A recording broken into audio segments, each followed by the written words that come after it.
السلام علیکم۔ میں ہوں خالد حمید، خبروں کے ایک بلیٹن کے ساتھ۔ کوئٹہ میں بلوچستان نیشنل پارٹی BNP کے جلسے کے اختتام پر ہونے والے خودکش دھماکے میں کم از کم 14 افراد جاں بحق اور 33 زخمی ہو گئے ہیں۔ BNP کے ترجمان ساجد ترین کے مطابق دھماکے میں جماعت کے 13 کارکن شہید ہوئے، جبکہ سول ہسپتال کے ذرائع نے 5 زخمیوں کی حالت کو تشویشناک قرار دیا ہے۔ زخمیوں میں سابق رکن اسمبلی، 2 BNP رہنما اور ایک پولیس اہلکار بھی شامل ہیں۔ ایڈیشنل چیف سیکرٹری داخلہ بلوچستان حمزہ شفقات نے پریس کانفرنس میں بتایا کہ دھماکے سے قبل جلسہ ختم کرنے کی 3 بار ہدایت کی گئی، مگر اس پر عمل نہیں ہوا۔ ان کے مطابق خودکش حملہ آور کی عمر 30 سال سے کم تھی، تاہم اس کی شناخت تاحال نہیں ہو سکی ہے۔ پولیس اور سیکیورٹی فورسز نے علاقے کو گھیرے میں لے کر تحقیقات شروع کر دی ہیں۔ اور ادھر افغانستان سے ملحقہ قبائلی ضلع کرم میں نامعلوم افراد نے ایک موٹر کار پر فائرنگ کی، جس میں کم از کم 6 افراد جاں بحق ہو گئے۔ پولیس حکام کے مطابق فائرنگ کا واقعہ لوئر کرم میں پیش آیا۔ ابھی تک کسی فرد یا گروہ نے اس واقعے کی ذمہ داری قبول نہیں کی ہے۔ کرم سے ممبر قومی اسمبلی اور متحدہ وحدت المسلمین کے رہنما انجینئر حمید حسین نے اس واقعے پر افسوس کا اظہار کرتے ہوئے کہا ہے کہ یہ واقعہ علاقے کے امن کو سبوتاش کرنے کی کوشش ہے۔ انہوں نے کہا کہ مین شاہراہ پر فورسز کی تعیناتی کے باوجود اس قسم کے واقعات افسوسناک ہیں۔ حمید حسین نے کہا کہ عوام آپس میں متحد رہ کر سازشوں کو ناکام بنائیں۔ پاکستان تحریک انصاف کے بانی عمران خان کی بہن علیمہ خان نے کہا ہے کہ عمران خان کی صحت سے متعلق جھوٹی اور بے بنیاد خبریں پھیلائی جا رہی ہیں۔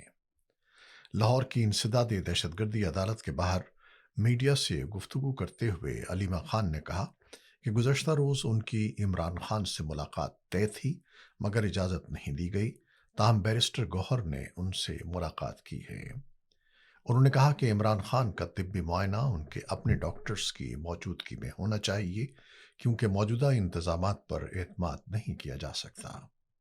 علیمہ خان کے مطابق عمران خان بالکل خیریت سے ہیں اور سوشل میڈیا پر چلنے والی افواہیں حقیقت کے منافی ہیں۔ ان کا کہنا تھا کہ اگر عمران خان کو کوئی مسئلہ ہوا تو سب سے پہلے ان کی فیملی آگے آئے گی۔ انسدادی دہشت گردی عدالت نے 9 مئی کیس میں علیمہ خان کے بیٹے شاہریز کی درخواست ضمانت پر فیصلہ محفوظ کر لیا۔ سماعت کے دوران وکیل صفائی نے موقف اختیار کیا کہ شاہریز پر کارکنوں کو اکسانے کا الزام بے بنیاد ہے اور اس کے کوئی شواہد موجود نہیں ہیں۔ دوسری جانب سرکاری وکیل نے عدالت سے درخواست ضمانت مسترد کرنے کی اپیل کی اور کہا کہ بیان حلفی کی ابھی تک تصدیق نہیں ہو سکی ہے۔ عدالت نے دلائل سننے کے بعد فیصلہ محفوظ کر لیا۔ بیجنگ میں بدھ کو چین کی تاریخ کی سب سے بڑی فوجی پریڈ منعقد ہوئی، جس میں صدر شی جن پنگ نے دنیا کو خبردار کیا کہ انسانیت امن اور جنگ کے درمیان ایک فیصلہ کن موڑ پر کھڑی ہے۔ یہ شاندار اور علامتی تقریب دوسری عالمی جنگ کے خاتمے پر جاپان کی شکست کے 80 برس مکمل ہونے کے موقع پر منعقد کی گئی، جسے عالمی میڈیا نے بھرپور انداز میں اجاگر کیا۔ پریڈ میں ایشیا کے کئی اہم رہنما شریک ہوئے، جہاں چین کے صدر شی جن پنگ، روس کے صدر ولادیمیر پوٹن اور پاکستان کے وزیر اعظم شہباز شریف ایک ساتھ پریڈ وینیو میں داخل ہوئے۔ تینوں رہنماؤں کی مشترکہ موجودگی کو عالمی مبصرین نے خطے میں ابھرتے ہوئے اتحاد اور ایشیائی طاقتوں کی علامت قرار دیا۔ پاکستان کی اعلیٰ سطحی شرکت کو خطے میں اس کے بڑھتے ہوئے کردار اور اہمیت کا مظہر قرار دیا گیا۔ اس موقع پر بھارتی وزیر اعظم کو تقریب میں مدعو نہیں کیا گیا تھا۔ پاکستان آج نیو یارک میں اقوام متحدہ کے ہیڈ کوارٹرز میں ہونے والی 3 روزہ اعلیٰ سطحی کانفرنس میں فرانس اور سعودی عرب کے ساتھ شریک ہوگا۔